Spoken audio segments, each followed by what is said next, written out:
Kanchipuram వకుడా silks. నాణ్యత మా ప్రాధాన్యత. మదీనాగూడ, మియాపూర్, హైదరాబాద్ లో త్వరలో శుభారంభం.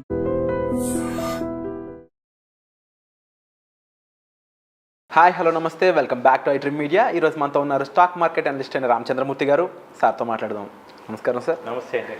సార్, సెక్టార్ ఫండ్స్లో ముఖ్యంగా ఒక 2-3 టైప్స్ మీద జనాలకి చాలా డౌట్స్ ఉన్నాయన్నమాట. అంటే ఒకప్పుడు అవి చాలా రైజ్లో ఉండి హీటింగ్ ఉంది, మంచి హాట్గా ఉన్నాయి కాబట్టి పెట్టేశారు ఇన్వెస్ట్మెంట్స్. బట్ ఇప్పుడు వాటి సిచ్యువేషన్ తెలియక చాలా ఇబ్బంది పడుతూ ఉన్నారు, ఉంచాలా తెలియాలా తెలియక కన్ఫ్యూషన్లో ఉన్నారు. అలాంటి వాటిలో డిఫెన్స్ ఒకటి, రైల్వేస్ ఒకటి, వీటి మీద ఒక కన్క్లూజన్ ఇస్తారా? డెఫినెట్గా అండి. ఎందుకంటే చాలామంది నాకు కూడా ఫోన్ చేస్తున్నారు. నేను కూడా ఒకసారి చెప్పాను, ఈ స్టాక్స్ మన డౌన్లో కూడా ఇంకా డౌన్ అయినాయి.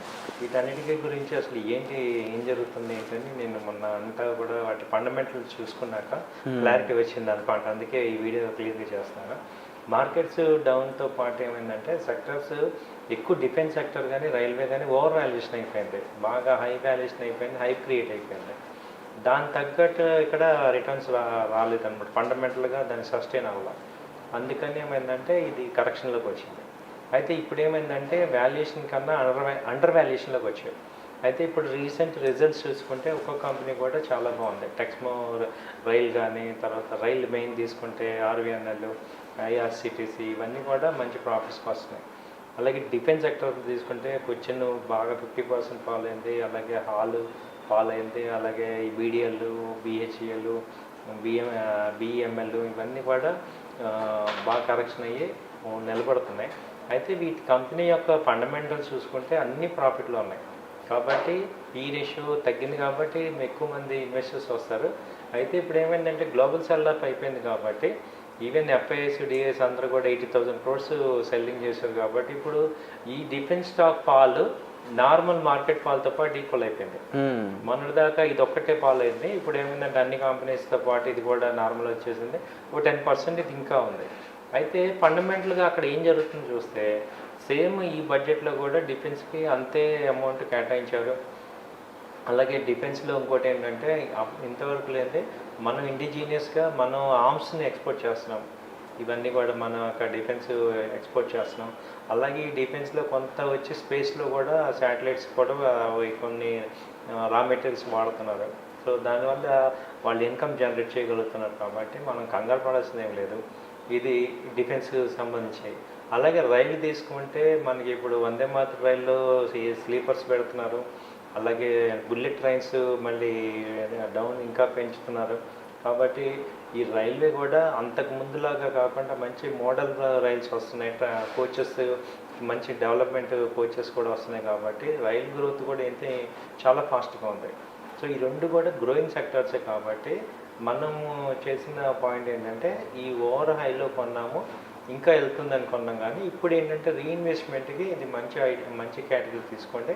1 year హారిజన్లో తీసుకుంటే మళ్ళీ మన రేట్లన్నీ కూడా వస్తాయి. కాబట్టి కంగారు పడి ఇప్పుడు అమ్మేసి లాస్ బుక్ చేసుకునే కన్నా రీఇన్వెస్ట్మెంట్ రైట్గా చూసుకొని మంచి కంపెనీస్ అన్నింటిలో మళ్ళీ రీఇన్వెస్ట్ చేసుకొని మీరు చేసుకోవచ్చు. ఇది ఒక టైపు సొల్యూషన్. అంటే మనం ఫస్ట్ చేయాల్సింది ఏంటంటే దీని గురించి పెద్దగా కంగారు అవసరం లేదు. ఎందుకంటే ఈ కంపెనీలు ఆల్రెడీ నా 40-50 years నుంచి ఉన్నాయి, మంచి వాల్యూ ఉన్నాయి. అయితే ఇంతకు ముందు ఏంటంటే ఈ గవర్నమెంట్ కంపెనీల మీద ఎక్కువ ఫోకస్ లేదు. ఓకే, వాళ్ళకి కూడా సెల్ఫ్ ఆపరేటింగ్ ఉండదు. ప్రైవేట్ కంపెనీస్ అంటే షేర్స్కి సెల్ఫ్ ఆపరేటింగ్ ఉంటుంది, వీటికి ఉండదు. కాబట్టి ఫోకస్ ఉండదు. ఇవి ఇప్పుడే లైమ్ లైట్లోకి వచ్చాయి కాబట్టి ఇంకా మూమెంట్ ఉంటుంది. సో ఫండమెంటల్గా వీటికైతే ఉంది. ఇది మామూలుగా నేను ఏంటంటే జనరల్ కేటగిరీ చెప్పేది. ఇప్పుడు సపోజ్ మీరే ఉన్నారు, మీరు ఒక కంపెనీ రైల్వే షాప్లో ఇరుక్కున్నారు. ఇప్పుడు మరి ఎడిషనల్గా పెట్టే స్తోమత లేదు. ఓకే, అలాంటప్పుడు ఏం చేయాలి? ఎడిషనల్గా మీరు పెట్టలేరు, అది ఎక్కడో హై రేట్లో కొన్నారు. ఇప్పుడు ఏ హాల్ కానీ తీసుకుంటే 5,200, మాస్డాక్ తీసుకుంటే 5,300, కొనది 4,000 ఉంది. ఏం చేయాలి? కొచ్చిన్ తీసుకున్నారు, అదేమో 3,000 నుంచి ఇప్పుడు 1,500 అలా వచ్చింది. ఇలాంటి సిచ్యువేషన్ ఏం చేయాలి అంటే దీనికి నేను చెప్పే ప్రాక్టికల్ సొల్యూషన్ ఏంటంటే మీరు సెల్ఫ్ షేర్ రొటేషన్ అనేది అలవాటు చేసుకోండి. అంటే ఇప్పుడు షేర్స్ ఇప్పుడు స్లోగా వెళ్తాయి కాబట్టి ఎవ్రీ రైజ్లో డైలీ కానీ వీక్లీలో కానీ టెక్నికల్గా కొంత ఆ కంపెనీని అబ్జర్వ్ చేసుకొని మీ షేర్స్లో సపోజ్ నా దగ్గర 100 షేర్స్ ఉన్నాయి, డైలీ హై రేంజ్ రాగానే ఒక 30 షేర్లు అమ్మేసేయండి, మళ్ళీ కింద కొనుక్కోండి. ఇప్పుడు మీరు ఫస్ట్ ఒరిజినల్గా కొన్న రేట్ని ఒక డైరీలో రాసుకోండి, అది మీ ఒరిజినల్ రేటు. ఇది నేను ప్రాక్టికల్గా చేశాను అనమాట. ఎవరైతే ఇది అందరికీ అప్లై అయ్యే జనరల్ రూల్, కామన్ పర్సన్ మనం ఏం చేయాలంటే, ఇప్పుడు మనం రాంగ్ జరుగుతూ ఉంటాయి, ఏదో ఒక కంపెనీలో ఇరుక్కుంటాం. అది రైల్వే అవ్వచ్చు, డిఫెన్స్ అవ్వచ్చు, లేకపోతే ఇప్పుడు ఇండస్ఇండ్ బ్యాంక్ ఉంది, మనకు తెలియదు 20% ఫాల్ అయింది. సో ఆ న్యూస్ వచ్చేదాకా ఎఫెక్ట్ ఉంటుంది కాబట్టి ఇప్పుడు అందులో ఇరుక్కున్న వాళ్ళు ఏం చేయాలి, ఒక రకంగా దానిలో తెలియకుండా డిగ్ అయిపోయాం. వాళ్ళందరికీ నేను ఇచ్చే సొల్యూషన్ ఏంటంటే self rotation of same stock. ఇక అదే స్టాక్లో మీరు ఏం చేయాలంటే డైలీ దాని యొక్క రెసిస్టెన్స్, సపోర్టు, పివట్ పాయింట్స్ అనేది మీరు నెట్లో కొడితే వచ్చేస్తుంది. పివట్ పాయింట్ R1 R2 దగ్గర మీరు 30 షేర్స్ అమ్మేయండి.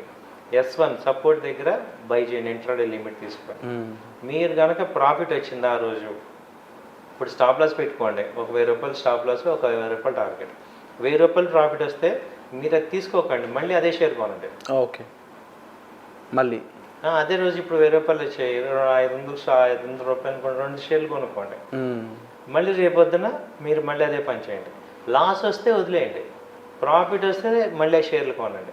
ఎందుకంటే ఈ లాస్ ఇది గ్రో అవుతుంది కాబట్టి మీరు ఒక 10-15 రోజులు అయ్యేపాటికి ఎలా తయారవ్వాలంటే మీరు 70% సక్సెస్ రేట్ వచ్చేటట్టు మీరు ప్రాక్టీస్ చేయండి. ఒకటే కంపెనీ కాబట్టి 1-2 మనం ఉంటాం కాబట్టి సెల్ఫ్ షేర్ రొటేషన్ అనేది మీకు ఆ షేర్ని మళ్ళీ కొనడం ద్వారా మీకు యావరేజ్ రేట్ తగ్గిపోయి మీరు ఆ షేర్ ఆ రేట్ రాకుండానే మీరు వచ్చేస్తుంది అనమాట. సో ఇదొక్కటి మనం కష్టపడితే ఇక షేర్ మార్కెట్లో రాంగ్ని కూడా రైట్ చేసే కెపాసిటీ మీకు వస్తుంది. ఇది మీ అందరికీ నేను చేశాను కాబట్టి, నేను చేసి దాని నుంచి బయటపడ్డాను కాబట్టి మీకు కూడా అదే సలహా ఇస్తున్నా. మనం 1-2 కంపెనీలు కాబట్టి మనకి ఈజీగా దాన్ని అర్థం చేయొచ్చు. ఒక 5-6 రోజులు ప్రాక్టీస్ చేశారు, ఫస్ట్ రోజు ఓకే 15 షేర్లు 20 షేర్లు మీరు ట్రై చేయండి, 1000-2000 పెద్ద విషయం కాదు కాబట్టి ఆ 2 షేర్లు హైలో సెల్ చేయండి, లోలో బై చేయండి, స్టాప్ లాస్ పెట్టుకుంటాం, 1000 రూపాయలు రిస్క్, 1000 రూపాయలు రివార్డ్. అయితే 1000 రూపాయలు వస్తే వదిలేయకూడదు, మళ్ళీ అదే షేర్ కొనాలి. ఓకే, ఆ షేర్ కొనటం వల్ల మీకు యావరేజ్ కాస్టింగ్ తగ్గుతుంది. బాస్ ఇది ఎవ్రీవన్ కెన్ ట్రేడ్ అని స్టార్ట్ చేయొచ్చు అనుకుంటా సార్. డెఫినెట్గా చేసుకోవచ్చు సార్. ఇది ఈక్విటీ మార్కెట్లో అదొక అడ్వాంటేజ్ ఉంది. ఇంట్రాడే స్టాక్ కనుక అలా రొటేట్ చేసుకుంటే మంచి ప్రాఫిట్స్ వస్తాయి. Wonderful sir. సో తప్పకుండా ఈ స్ట్రాటజీస్ని మాతో షేర్ చేసుకున్నందుకు కూడా thank you so much sir. So తప్పకుండా ఇలాంటి స్ట్రాటజీసే కాదు, మీలో స్టాక్ మార్కెట్లో ఇన్వెస్ట్ చేయాలనే ఆశ, అలాగే ఇంట్రెస్ట్ ఎక్కువ అయిపోయి మీకు స్టాక్ మార్కెట్ ద్వారా లాభాలు తీసుకోవడం ఎలాగా, దీనికి సంబంధించిన ఇన్ఫర్మేషన్ కావాలి, ఇది నేర్చుకోవాలి అని అనుకుంటే మీరు రైట్ పర్సన్ యొక్క అడ్వైజ్ అనేది తీసుకోవడం చాలా అవసరం. సో ఆ రైట్ పర్సన్ మన రామచంద్రమూర్తి గారే. సో ఆయన నెంబర్కి కాల్ చేయడం ద్వారా మీరు ఆయనతో పర్సనల్ అపాయింట్మెంట్స్ అనేవి బుక్ చేసుకొని ప్రాపర్గా ఒక రైట్ స్ట్రాటజీస్ అనేవి మీరు తెలుసుకోవచ్చు అనమాట. అండ్ ముఖ్యంగా స్టాక్ మార్కెట్ అని కాదు, ఏదైనా తెలియని విషయంలో ఒక రైట్ ప్రొఫెషనల్ యొక్క గైడెన్స్ అనేది చాలా అవసరం. అండ్ ఇందులో మాత్రం తప్పకుండా మీరు రైట్ గైడెన్స్ కావాలనుకుంటే వెంటనే కాల్ చేయండి. Thank you so much.